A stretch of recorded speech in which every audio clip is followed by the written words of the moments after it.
Okay, everybody, welcome back. And we're on the final step of the MRO flow, which Justin's going to bring up here in a second. But this is a fun one because it's a fuzzy one. It's like bring back your dead kind of thing. So Justin and I are going to break this in a kind of a two perspectives. He's going to go a little bit again more from the finance side and the impact this has on working capital and parts and timeliness of ordering. And I'm going to talk about more the operational impacts and closed work orders versus open work order, blah blah blah blah blah.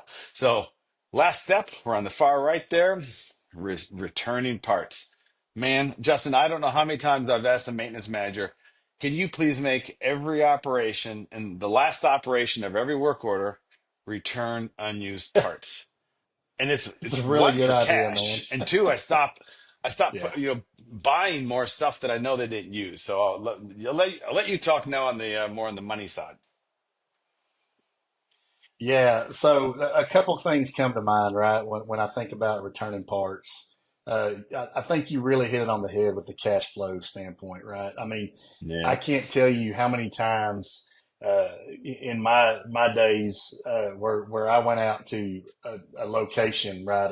A satellite office that didn't hold Yep. inventory and just saw piles and piles of unused parts. And I thought, man, I remember one place we went to, I saw a pallet of that desiccant, right? The stuff that you put in your junction boxes and your, Oh yeah. in places where you want to control moisture.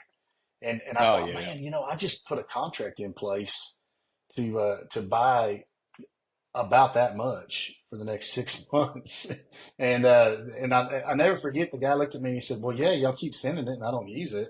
And it's like, return it to the warehouse and you'll get credit and I'll quit buying it and I'll quit worrying about it. Right. So, Oh um, you man. know, guys, like there is nothing more frustrating than a job popping up, right? A planner just searching all over God's creation, looking for a valve or a level switch or something to do some emergency work.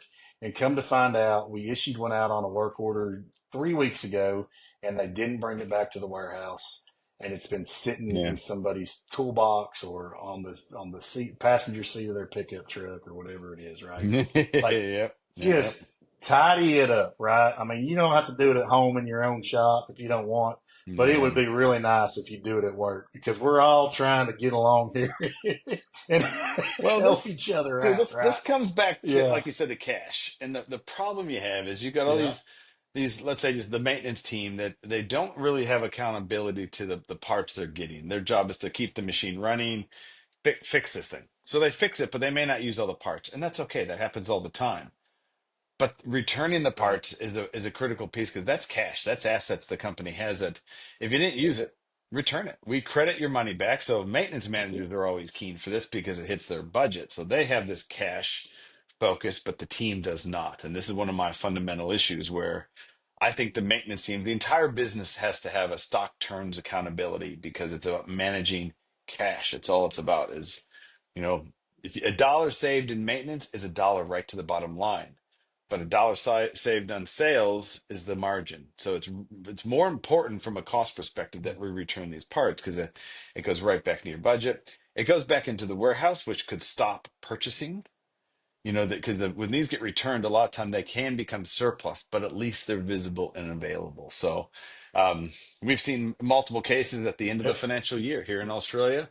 The month of June is like, okay, here they come. They're bringing all their dead back they didn't use. They want their money back, and then it becomes an argument, guys. What work order did you issue on? I don't know. Well, then you can't have your money back. Oh, I'll find a Yeah, work that's order. right. Find a work order, and it's like, well, that was closed 4 months ago and it's business completed, guys. And You it's can't like, open that guys, back up. we already reordered the stock. Like we already Yep. reordered it. Like, sorry, man, we're not going to spend it twice. You know what I mean? Just to Yeah. help you with your budget. It's just Yeah. not What we would do, responsible. we would say, we'll take it back, but because your cost object closed, we'll put it back in at 1 cent and average out. If you've got inventory, I'll say this is Yeah. 1 cent, these are at $50 and average it out. So you'll get the benefit when you consume it again, but I'm not giving it back to this year. You guys got to get in the habit of if you don't use it, give it back. And we'll try to Yeah. keep that simple with tags and put it back in your work order bucket. We'll just That's return it. right. It's no problem. It's standard. It's like doing a goods receipt for us. It's no big deal, but give it back to me because it's cash. It's amazing. If you've ever come into a company that does returns really well, it would be great to compare that to business that doesn't in terms of the cash impact and the process and the frustrations and the lost time of maintenance on fit. It would be astronomical. So it's another one of these really important steps to get it right, and it's going to free up a lot of cash. It's going to reduce your cost and probably lift availability. And not to mention save people a pile of time, right? Just a ton Oh, of time not chasing stuff purchasing, around. So, maintenance, uh, warehouse, inventory, they're all spending time on absolutely. this stuff. Procurement, supply chain, all those guys. Yeah. Yep. So, hey, that's it, Tim. We have officially made it through the MRO flow. We're The getting flow. around Christmas time. And I think if you guys are excited about this as I am, I think there's going to be a Christmas special that we put out pretty quick here. And Tim and I have a present from our heart to yours. And we're going to, hopefully you'll tune in for that and you'll be excited about that. I think, we just love this stuff and we love Yeah, seeing organizations just start following these simple steps. They seem simple. They're not simple that steps. simple when you try to implement them, but just seeing these organizations follow these really, really simple steps and watching Yeah, the productivity blow through the roof. So, yeah, um, Tim, exactly. appreciate you going through this whole flow with us, with me, Yep, and I'm just excited to, start talking about fine tuning your systems, after we get through this flow. So bring on the look Christmas forward to it, special. guys. If you have any Not to be questions on any step, confused, get after it. not to be confused with the blue light special. It's a Christmas special. Just putting that out there. Yeah, okay, Tim. All right, guys. Appreciate y'all's All right. time. We'll see you in the next one. All right. See ya.